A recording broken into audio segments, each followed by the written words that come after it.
오늘 우리에게 주신 하나님의 말씀은 로마서 11장 11절로부터 24절까지 말씀입니다. 그러므로 내가 말하노니 그들이 넘어지기까지 실족하였느냐? 그럴 수 없느니라. 그들이 넘어짐으로 구원이 이방인에게 이르러 이스라엘로 시기나게 함이니라. 그들의 넘어짐이 세상의 풍성함이 되며 그들의 실패가 이방인의 풍성함이 되거든 하물며 그들의 충만함이리요. 내가 이방인인 너희에게 말하노라. 내가 이방인의 사도인 만큼 내 직분을 영광스럽게 여기노니 이는 혹 내 고륙을 아무쪼록 시기하게 하여 그들 중에서 얼마를 구원하려 함이라. 그들을 버리는 것이 세상의 화목이 되거든 그 받아들이는 것이 죽은 자 가운데서 살아나는 것이 아니면 무엇이리요. 제사하는 처음 익은 곡식 가루가 거룩한즉 떡덩이도 그러하고 뿌리가 거룩한즉 가지도 그러하니라. 또한 가지 얼마가 꺾이었는데 돌 감람나무인 내가 그들 중에 접붙임이 되어 참 감람나무 뿌리의 진액을 함께 받는 자가 되었은즉 그 가지들을 향하여 자랑하지 말라. 자랑할지라도 내가 뿌리를 보존하는 것이 아니요 뿌리가 너를 보존하는 것이니라. 그러면 내 말이 가지들이 꺾인 것은 나로 접붙임을 받게 하려 함이라 하리니 옳도다. 그들은 믿지 아니함으로 꺾이고 너는 믿음으로 섰느니라. 높은 마음을 품지 말고 도리어 두려워하라. 하나님이 원 가지들도 아끼지 아니하셨은즉 너도 아끼지 아니하시리라. 그러므로 하나님의 인자하심과 준엄하심을 보라. 넘어지는 자들에게는 준엄하심이 있으니 너희가 만일 하나님의 인자하심에 머물러 있으면 그 인자가 너희에게 있으리라. 그렇지 않으면 너도 찍히는 바 되리라. 그들도 믿지 아니하는데 머무르지 아니하면 접붙임을 받으리니 이는 그들을 접붙이실 능력이 하나님께 있음이라. 내가 원 돌 감람나무에서 찍힘을 받고 본성을 거슬러 좋은 감람나무의 접붙임을 받았으니 원 가지인 이 사람들이야 얼마나 더 자기 감람나무에 접붙이심을 받으랴. 아멘. 접붙임, 접목이라는 농사 방식을 아시나요? 원래 나무의 줄기에 다른 가지를 접붙이면 그 가지도 한 뿌리에서 양분을 공급받아서 자라나게 된다고 합니다. 이 방법으로 품종을 갱신하기도 하고 한 나무에서 여러 종류의 과일을 맺게 하기도 한다는데요. 이렇게 해서 한 나무에서 4가지 과일, 복숭아, 살구, 자두, 매실도 한꺼번에 거둘 수 있다고 합니다. 오늘 본문에서 바울은 이스라엘과 이방인을 참 감람나무와 돌 감람나무의 접붙임에 비유합니다. 이렇게 비유한 이유는 하나님께서 이스라엘을 완전히 버리신 것도 아니었고 이스라엘이 넘어진 것도 하나님의 구원의 계획과 그 섭리 가운데 있음을 설명하기 위한 것이었습니다.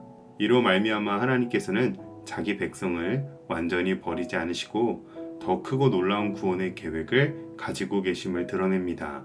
오늘 이 말씀을 통하여 우리가 은혜로 구원받은 존재임을 다시금 확인하고 그 은혜 앞에 겸손히 서는 복된 시간이 되시기를 주님의 이름으로 축복합니다. 바울은 먼저 질문으로 시작합니다. 이스라엘이 실족한 것이 완전히 넘어져 멸망하기 위함이냐? 이 말은 이스라엘이 하나님의 구원에서 완전히 탈락하여 버림을 받은 것인가에 대한 질문입니다. 만약 그렇다면 이는 이스라엘을 향한 하나님의 언약이 신실하심이 부정되는 것과 같습니다. 그렇기 때문에 바울은 결단코 그렇지 않다라고 말합니다. 오히려 이스라엘의 넘어짐도 이방인에게 구원을 이르게 하시며 이방인의 구원을 시기하여 이스라엘도 구원하시기 위한 하나님의 구원 계획이라고 합니다. 이스라엘이 거부한 복음이 오히려 이방 세계로 흘러가고 수많은 사람들이 예수님을 믿게 만든 것이죠. 그리고 바울은 이스라엘이 타락함으로 하나님의 구원 계획이 풍성하게 이루어지는데 이제 이스라엘도 이방인을 시기함으로 하나님께 돌아온다면 얼마나 더 큰 충만함이 있을지 소망하고 있다라고 합니다. 이처럼 하나님께서는 이스라엘의 넘어짐과 실패 가운데서도 여전히 하나님의 구원 계획을 이루어 가시는 신실하신 분이십니다. 성경의 여러 장면에서 하나님께서는 사람의 실패도 구원의 역사로 바꾸셨습니다. 요셉이 형들에게 버림을 받아 팔려갔던 사건도 하나님의 구원 계획 속에서는 애국과 이스라엘 백성들을 모두 다 살려내는 축복의 길이 되었습니다. 그런즉 우리가 고난과 실패 앞에서도 소망을 품을 수 있음은 고난과 실패보다 더 크신 하나님의 구원의 계획이 우리에게 있기 때문인 줄로 믿습니다. 바울은 이어서 참 감람나무와 돌 감람나무의 비유로 설명합니다. 참 감람나무는 하나님의 언약 백성이었던 이스라엘을 가리킵니다. 그런데 그들의 불신앙으로 인해 결실하지 못하는 가지가 꺾였습니다. 대신 그 자리에 돌 감람나무 가지인 이방인들이 접붙임을 받아 하나님의 구원의 뿌리에서 영양분을 공급받게 됩니다. 그러나 그럼에도 이 접붙여진 돌 감람나무 가지는 자랑할 것이 없습니다. 왜냐하면 접붙여진 가지는 자기 힘으로 살아가는 게 아니라 원나무의 뿌리로부터 영양분을 공급받아 살아갈 수 있게 된 것이기 때문입니다. 이에 이방인 성도들도 지금 꺾여서 버려진 이스라엘을 보면서 멸시하거나 뽐내거나 자랑할 수가 없는 것입니다. 접붙여졌다는 것은 전적인 하나님의 은혜로 말미암은 것이고, 기름진 수액과 영양분을 공급받는다는 것도 이스라엘의 뿌리에서 비롯된 것이기 때문이죠. 오늘 우리의 구원도 마찬가지입니다. 고린도전서 4장 7절 말씀, 누가 너를 남달리 구별하였느냐? 내게 있는 것 중에 받지 아니한 것이 무엇이냐? 내가 받았은즉 어찌하여 받지 아니하는 것 같이 자랑하느냐? 아멘. 우리에게 있는 모든 언약과 구원과 은혜는 모두 다 주어짐으로 받은 것인 줄로 믿습니다. 갈라디아서 6장 14절 말씀, 그러나 내게는 우리 주 예수 그리스도의 십자가 외에 결코 자랑할 것이 없으니. 아멘. 그렇기에 우리가 자랑할 것은 오직 예수 그리스도의 십자가 뿐인 줄로 믿습니다. 바울은 이 비유의 결론을 이렇게 맺습니다. 믿지 아니함으로 꺾이고 믿음으로 세워졌다. 즉 구원의 조건은 오직 믿음인 것입니다.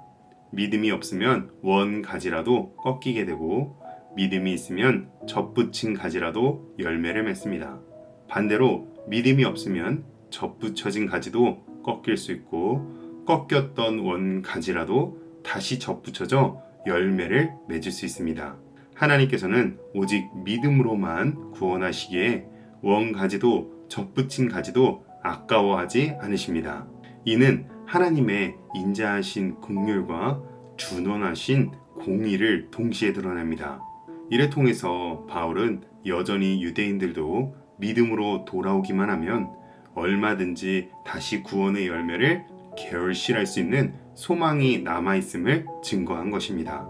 이는 여전히 오늘 우리에게도 소망이 됩니다. 혹 내가 믿음이 연약하여 넘어져 있을지라도 다시 믿음으로 돌아오면 하나님께서는 기꺼이 우리를 회복시켜 주십니다. 예수님께서 나는 포도나무요 너희는 가지라 라고 말씀하신 것처럼 우리는 예수님과 연결되어 그의 안에 거하기만 하면 언제든지 다시 복음의 열매를 맺을 수 있습니다. 이처럼 우리는 본래 돌 감람나무 가지와 같은 자들이었습니다. 아무 열매도 맺지 못하고 생명도 없는 가지였죠. 그러나 놀랍게도 하나님께서 은혜로 우리를 참 감람나무이신 예수 그리스도께 접붙여 주셨습니다. 그러므로 오늘 우리는 날마다 은혜 앞에 겸손히 감사하며 예수님께 믿음의 뿌리를 내려서 흔들림 없이 서시기를 주님의 이름으로 축복합니다. 기도하겠습니다. 은혜와 자비의 하나님, 결실하지 못하던 돌 감람나무 가지와 같은 우리를 은혜로 참 감람나무이신 예수 그리스도께 접붙여 주시니 감사합니다. 우리의 구원이 전적인 하나님의 은혜임을 기억하게 하시고 교만하지 않고 겸손과 감사로 날마다 주 앞에 서게 하옵소서. 믿음으로 끝까지 주님께 붙어 열매 맺는 가지들이 되게 하시고 넘어지고 실족한 영혼들도 다시 믿음으로 회복되게 하옵소서. 예수님의 이름으로 기도합니다. 아멘.